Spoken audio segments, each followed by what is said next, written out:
ओम शांति। आज बाप दादा की अव्यक्त मुरली है।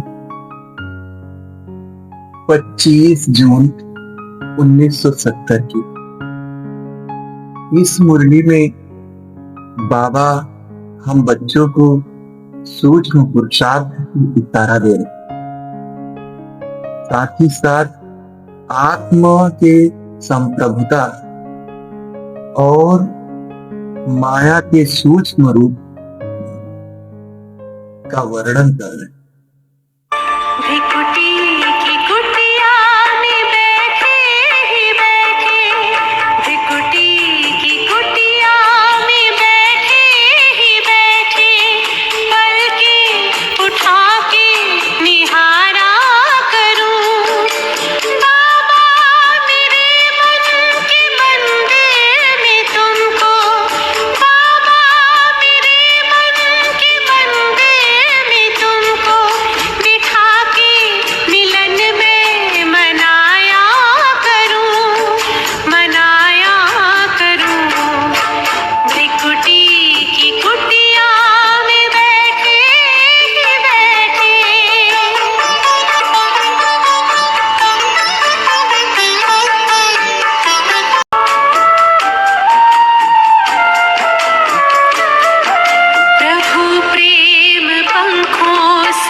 बाबा कहते हैं कि बच्चे अव्यक्त वतन की भाषा क्या होती,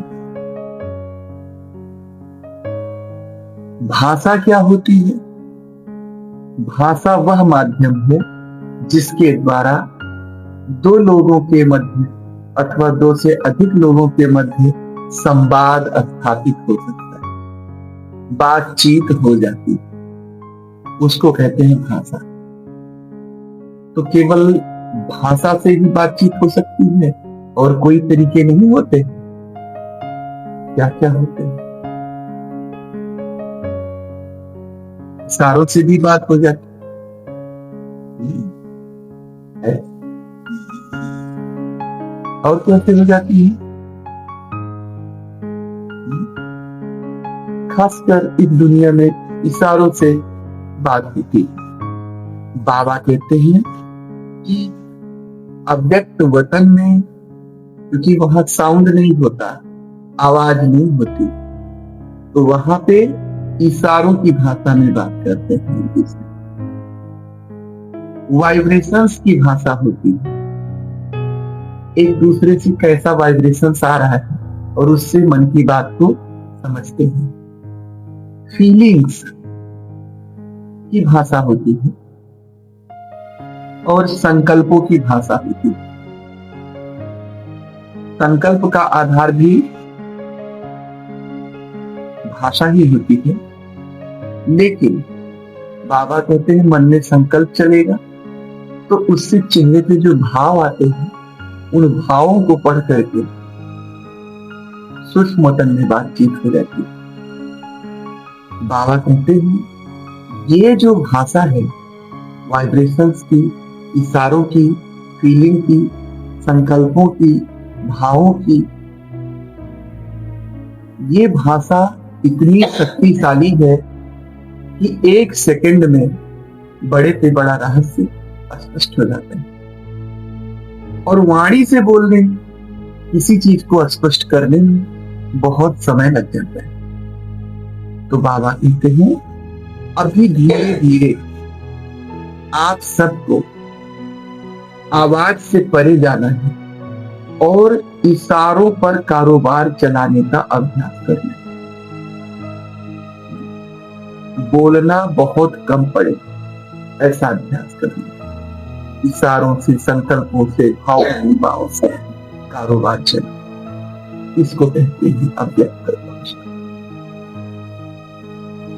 फिर बाबा कहते हैं इसके लिए बुद्धि की ड्रिल आवश्यक है। जैसे शरीर की ड्रिल करने से शरीर शक्तिशाली बनता है, वैसे ही अगर आप बुद्धि की ड्रिल करेंगे बार बार तो बुद्धि दूरादेशी हो जाएगी और बुद्धि में परखने की शक्ति आ जाए, तो वाइब्रेशन को परख सकते, भाव भंगिमाओं को परख, इशारों को समझ सकेंगे। नहीं तो देखते हो कुछ होते हैं मोटे बुद्धि के, इशारों को कुछ और करो तो वो समझ ही नहीं पाते, कहते हैं क्या कह रहे हो, क्या कहना चाह रहे हो, मेरे को समझ नहीं आता। तो इसके लिए बुद्धि को सुरूर बनाना आवश्यक। तो सूक्ष्म पुरुषार्थ में बाबा बार बार बुद्धि का ड्रिल करो, बुद्धि को दूरांदेशी और स्पष्ट बनाओ तथा अधिक से अधिक अव्यक्त भाषा बोलो। अव्यक्त भाषा जब काम न चले तब बोलो। अव्यक्त स्थिति में जो बाबा ने कहा 7-8 घंटा कम से कम रहना है, तो उसके लिए क्या करें? मौन रह के भी काम नहीं चल सकता, क्योंकि सारी हमारी जिम्मेदारियां प्रभावित होने लगेंगी और बोलेंगे अगर तो हमारी अव्यक्त स्थिति खत्म हो जाएगी। तो इसलिए बाबा कहते हैं अव्यक्त भाषा का यूज करें। संकल्पों, इशारों, भावों से कारोबार चलाओ। तो संसार के संपर्क में आते हैं तब तो ऐसा नहीं कर सकते, लेकिन आपस में, क्योंकि हम सब अभ्यासी हैं, तो आपस में तो हम सब ऐसा कर सकते हैं ना, अव्यक्त भाषा से कारोबार चला सकते हैं ना। तो ऐसे अभ्यास करना।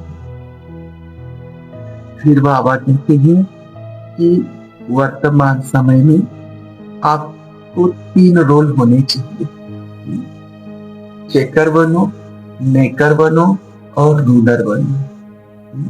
चेकर, मेकर और रूलर। चेक करो, किसको चेक करना है? स्वयं को चेक करना है, स्वयं के पुरुषार्थ को चेक करना है, सर्विस को चेक करना है, सर्विस में क्या रहा हुआ है, क्या हो गया, क्या बाकी है, और विश्व को चेक करना है, संसार को चेक करना है। संसार को चेक करने से क्या होगा फायदा?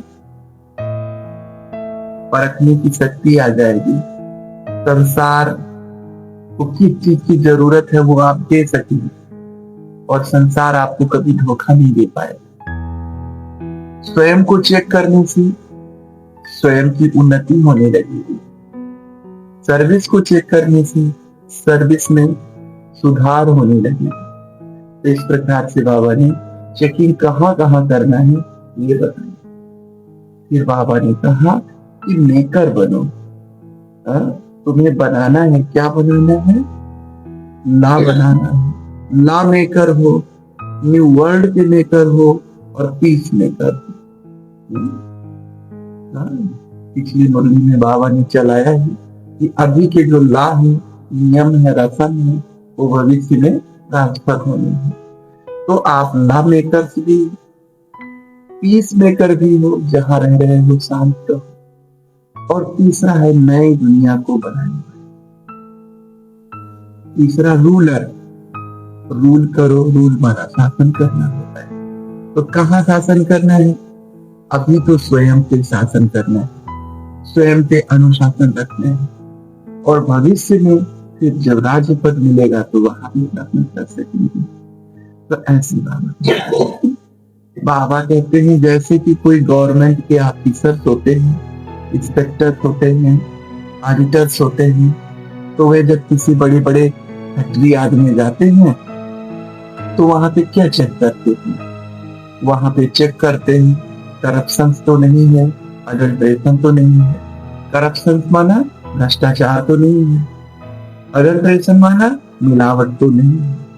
तो आप भी संसार में जाकर चेक करो।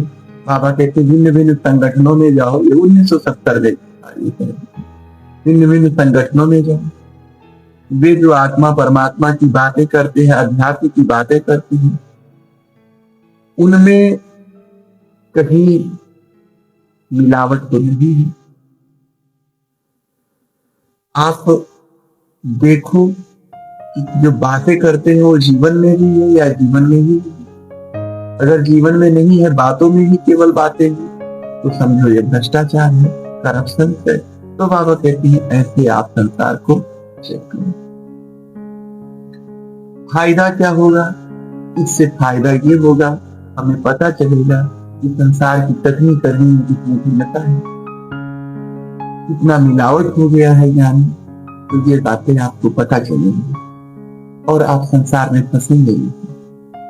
बाबा कहते हैं अगर आप स्वयं के चेकर बनेंगे तो छोटी छोटी बातों में जो आपका समय जाता है वो नहीं जाएगा, क्योंकि चेकिंग करने का अधिकारी वही होता है जो जिसमें कोई कमी पहले में ना। तो पहले स्वयं को चेक करोगे, अपने अंदर छोटी छोटी कमियों को आप आने दोगे, तब आप चेकिंग के लायक बनोगे। फिर बाबा कहते हैं पहले खुद को नया बनाओ, खुद को मेक करो। जिसमें ज्ञान गुण शक्तियों को पहले खुद को स्ट्रांग कर सकता है, वही फिर दूसरों को भी स्ट्रांग बना सकता है। तो पहले खुद को मेक करो, फिर आप वर्ल्ड को मेक कर पाएंगे, फिर आप पीस को मेक कर पाएंगे, फिर आप जो है ला को मेक कर पाएंगे। अपने को बनाए ही नहीं हो और नियम बनाने लगे सबके लिए, ये कहाँ संभव है, ये कहाँ उचित है? ऐसे बाबा कहते हैं। फिर कहते हैं रूलर वो होता है जो आदमी ना हो। जो शासक होता है वो शासन करता है, वो अधिकारी होता है, वो किसी पर आदमी नहीं होता। तो आप बच्चे अपने को अगर रूलर समझते हैं तो आप माया के आदमी नहीं हो सकते। अधिकारी भूल जाते हो कि जब ये बात भूल जाते हो कि मैं अधिकारी हूं, तो आप माया के आदमी हो जाते हैं। फिर बाबा कहते हैं यह अधिकारी के 3 गुण होने चाहिए। पिछली मुरली में बाबा ने बताया था परोपकारी हो, निरहंकारी हो, अधिकारी हो, कोई सेवा कर सकता है। तो यहाँ बाबा कहते हैं अधिकारी उदार चित्त होते हैं, और उदार चित्त जो होगा वो उदाहरण मूर्त बन जाता है। तो इसलिए बाबा कहते हैं कि आपको अधिकारी समझना है स्वयं को। और आज सबसे बड़ी बात है वो ये है कि बाबा माया के सूक्ष्म और रायल रूप को बता रहे हैं। माया माया माया इतना कहते हैं हर लोग। माया महाठगनी, यानी माया महाठगिनी है। ऐसे ठग लेती है, बचते बचते ऐसे प्रवेश कर जाती है कि लोग जान ही नहीं पाते, साधक और संत, और पदभ्रष्ट हो जाते हैं, पुरुषार्थ की लाइन से विलग हो जाते हैं। तो मायापति भगवान शिव बाबा स्वयं माया के विभिन्न रूप को बताए। और आज हमने चिंतन मनन करके माया के 5 स्वरूपों का कहा कि जब ये बातें आ जाती हैं तो समझ लो कि ये माया चुनौती माया है। जो भी चुनौती जीवन में आ रही तो माया से बाबा ने क्या सिखाया है हमको? डरना नहीं है, हारना नहीं है। तो जब चुनौती कोई आए, कोई चैलेंज दे आपको, तो आपको क्या करना है? सीधा स्वीकार करना है और उसको परास्त करना है, क्योंकि वो माया है। समझ लो वो माया है। परिस्थितियां क्या है? माया है। परिस्थितियों से डरना नहीं है, घबराना नहीं है। परिस्थिति आए स्वीकार करो और उस पर विजय पाओ। ये बात माया है। फिर विकार और निगेटिविटी, ये तो माया है ही। जनरली जो संसार के लोग हैं इसी को माया समझते हैं। तो 5 विकार है और जो निगेटिव धारणाएं हैं, बुराइयां हैं, लेकिन चुनौतियां भी माया है, परिस्थितियां भी माया है। और बाबा ने कहा आलस्य, सुस्ती और उदासीनता ये भी माया है। ये इनको हम समझ नहीं पाते। हम केवल बुराइयों को, विकारों को माया की कैटेगरी में रखते हैं और काम नहीं कर जाते हैं, बीच में ठग ले जाते हैं इनको। तो आलस्य भी माया है, सुस्ती भी माया है, उदासीनता भी माया है, और एक है भ्रम, संशय, संदेह, ये भी माया है। तो जब भ्रम आए, संशय आए, संदेह आए, तो समझो कौन अटैक कर रहा है? माया अटैक कर रही है। माया रायल रूप में प्रवेश कर रही है। सजग हो जाओ, बचाओ अपने आप को, संशय को समाप्त करो, संदेह को खत्म करो। आलस्य आए, सुस्ती आए, तो वो माया आ रही है, सजग हो जाओ। तो अभी हम माया को केवल विकार और बुराइयां समझते हैं, लेकिन अभी माया इतना 5 चीजों में, और उन 5 चीजों के भी अलग अलग आप सेक्शन बना सकते हो। चुनौतियां, परिस्थितियां, विकार और बुराइयां, सुस्ती, आलस्य, और जो है भ्रम, संशय, संदेह, सब माया। तो जब ये सारी बातें मस्तिष्क में आए तो तुरंत अलर्ट लगा दो। जैसे कहीं कहीं कुछ होता है ना, तो जैसे कोई कीमती सामान रखा होता है कहीं किसी म्यूजियम में, तो जैसे उसको कोई छुएगा कोई सायरन बोलने लगता है, अलर्ट लगने लगता है। तो ऐसे हमें योग में बैठ के अपने दिमाग में ये अलर्ट लगाना कि इनमें से कोई भी बात अगर दूर दूर तक आ रही है मेरे दिमाग में, तो पहले तो ये अलर्ट समझ लो ये माया। जैसे हम समझेंगे ये माया है, बस मेरा दृष्टिकोण उस चीज के प्रति बदल जाएगा, और दृष्टिकोण बदला कि हम उस पर विजयी हो जाएंगे। सुस्ती के भी कई रायल रूप हैं, बाबा ने कहा। तो इस सुस्ती के भी हमने 4 रायल रूप बताए। उसमें क्या है? पहली बात पोस्टपोन करना, कल कर लेंगे, परसों कर लेंगे। इसको हम आप सुस्ती नहीं मानते, लेकिन ये सुस्ती का ही सूक्ष्म रूप है। यहाँ से शुरू करेगा और धीरे धीरे हमें बढ़ता चला जाएगा। कल कर लेंगे, आप कोई भी कार्य को पोस्टपोन करना, ये समझो सुस्ती आ गई आपके अंदर, माया आ गई। तुलना वाले बोल, ये मेरे से नहीं हो पाएगा, मैं ये नहीं कर पाऊंगा, मेरे में इतनी ताकत कहाँ है, ये तुलना वाले जो बोल हैं। संसार में अगर कोई व्यक्ति कर सकता है तो मैं भी कर सकता हूँ, यही सत्य है। कोई अलग से रंगा के नहीं आया है। उसने प्रयास किया, बार बार अभ्यास किया, तो उसमें पावर आ गई और वो कर। मैंने बार बार जब करने की बात आई तो ये कहा मैं नहीं कर सकता, मैं नहीं कर सकता, तो मेरे में पावर ही नहीं आई, और जो थी वो भी खत्म हो गई और मैं नहीं कर पा रहा। इस फर्क कितना है। तो इसलिए जो है ऐसे बोल अगर आ रहे तो समझो सुस्ती अटैक कर रही है। असंभवता के बोल, ये अभी नहीं हो सकता, अब तो ये हो ही नहीं पाएगा, ऐसे असंभव बोल, ये भी जो है माया है, सुस्ती है। ऐसे कहते हैं कर लेंगे, हो जाएगा, ये जो गे के बोल बाबा कहते हैं, इसको कोई सुस्ती मानता है नहीं, लेकिन ये भी सुस्ती का क्या है? मीठा रूप है। और ऐसे बाबा ने कहा जो है संकल्पों में सुस्ती। तो हमें क्या करना है? हमें अपने इन सूक्ष्म संकल्पों के रूप में आई हुई सुस्ती को चेक करना है। हमें इस सुस्ती का चेकर बनना है, और रायल माया हमें हमारे रास्ते से दूर ना हटा सके। ऐसे ही तो इस प्रकार से बाबा ने आज हम बच्चों को ये सारी बातें बताई। अच्छा, तो